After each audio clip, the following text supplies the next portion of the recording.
What if Bruno never left? What if, instead of hiding away, he stayed and faced the family? This single decision could have changed everything for the Madrigals. Let's unravel this alternate tale where Bruno stayed to protect Mirabel and the family's miracle. It began with a vision, a prophecy so troubling that it shook the very foundation of their magical home. Bruno saw Mirabel standing amidst the cracks of the house, the miracle flickering and fading. Abuela was terrified, her fear twisting into suspicion. "Mirabel will destroy us," she whispered, her voice trembling. Her fear turned to harshness as she demanded Bruno fix this, or stay silent. Julieta and Agustin couldn't ignore Abuela's growing coldness toward their youngest daughter. They saw the toll it was taking on Mirabel, how her bright spirit was dimming under the weight of blame. They knew they had to act. One quiet night, Agustin whispered, "We'll take her away for a while, give her a chance to grow up free from this pressure." Julieta hesitated but agreed. They would do what was best for Mirabel, even if it meant leaving everything behind. The next morning, before the sun rose, Agustin took Mirabel by the hand and led her away from the village. She didn't understand why they were leaving, why her mother stayed behind. "It's just for a while," Agustin promised. Mirabel's heart ached, but she trusted her father. As the village disappeared behind them, so did the last traces of her magical family. Years passed, and Mirabel grew up as a normal girl. She learned to bake bread, sew, and dance in the town square. Her memories of the Madrigals faded, becoming blurry fragments of a life she barely remembered. For the first time, she felt free. But deep down, something always seemed missing. Back at the Madrigal house, the cracks began to grow, not just in the walls, but in the family. Luisa started losing her strength, her confidence waning with every task she couldn't complete. Isabella, too, felt the weight of Abuela's demands for perfection, her vibrant flowers growing dull and lifeless. The family miracle was fading, and no one knew why. Desperate for answers, Isabella turned to the one person who might know the truth: Bruno. She climbed to his hidden tower, her voice firm as she asked, "What did you see in your vision? Why is this happening to us?" Bruno hesitated, his heart heavy with guilt. He had seen this coming but had hoped to avoid it. It wasn't just one ending, he confessed. There were two, but Abuela only believed in the worst of them. Bruno finally relented, sharing the secret he had carried for years. Mirabel wasn't meant to destroy the miracle, he said. She was meant to save it. He showed Isabella a map, marking where Mirabel and Agustin had gone. Isabella and Luisa decided then and there they would find their sister and bring her home. The two sisters set out, leaving the safety of their magical home for the first time. As they journeyed through the forest, they talked about Mirabel, about the sister they had lost, and the bond they hoped to rebuild. "We'll bring her back," Isabella said, her voice firm.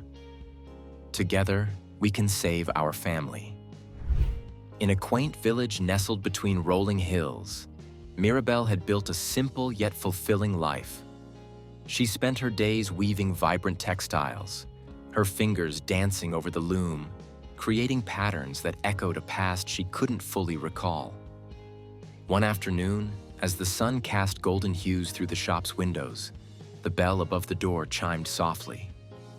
Mirabel turned, her eyes widening in disbelief. Standing before her were two young women, their faces familiar yet distant, like a half-remembered dream. Mirabel, the one with flowing dark hair and a crown of flowers, whispered, her voice trembling. The other, with a strong build and gentle eyes, stepped forward, tears glistening. "It's us, your sisters, Isabella and Luisa." The three sisters sat together, the weight of lost time pressing upon them. Isabella spoke of the family's struggles, the fading miracle, and the cracks that had begun to fracture their once magical home. "We need you, Mirabelle," she pleaded, her voice breaking. "You are the key to restoring our family's gift." Mirabelle's heart raced as fragmented memories surfaced. Her mother's warm embrace, the scent of arequipas, the soft glow of a candle. I remember," she murmured, tears streaming down her cheeks. "I remember everything." The revelation ignited a fire within Mirabelle. She knew she had to return, to face the family she had been separated from, and to mend the bonds that had been broken.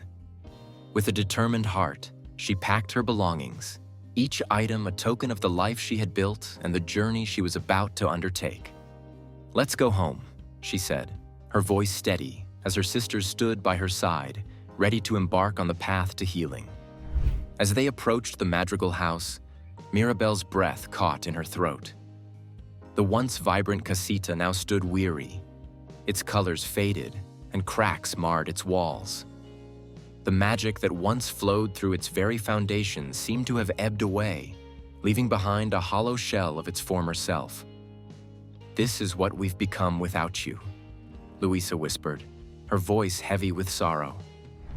Inside, the atmosphere was thick with unspoken words and lingering regrets.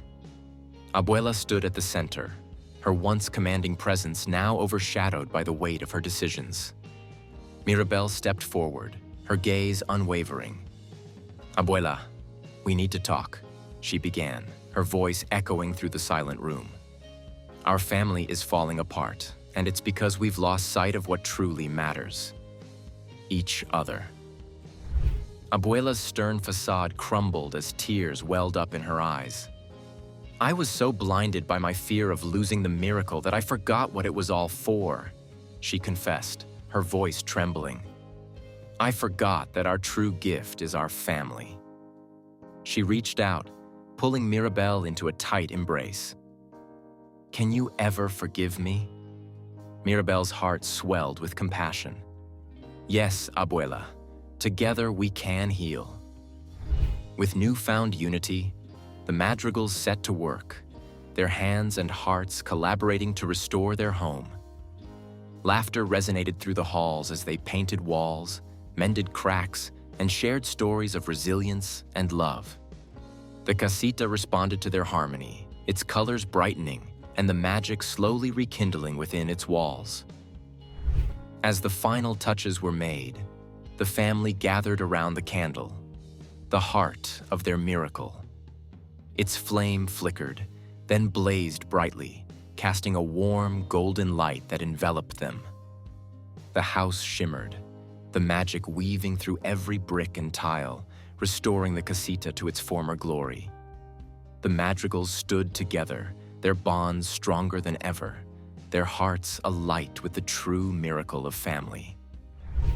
In the midst of the celebration, a new door materialized, its surface adorned with intricate carvings of Mirabelle's journey and her unwavering heart. She stepped forward, her hand trembling as she grasped the doorknob. As the door swung open, a radiant light poured forth, embracing her and affirming her place within the family.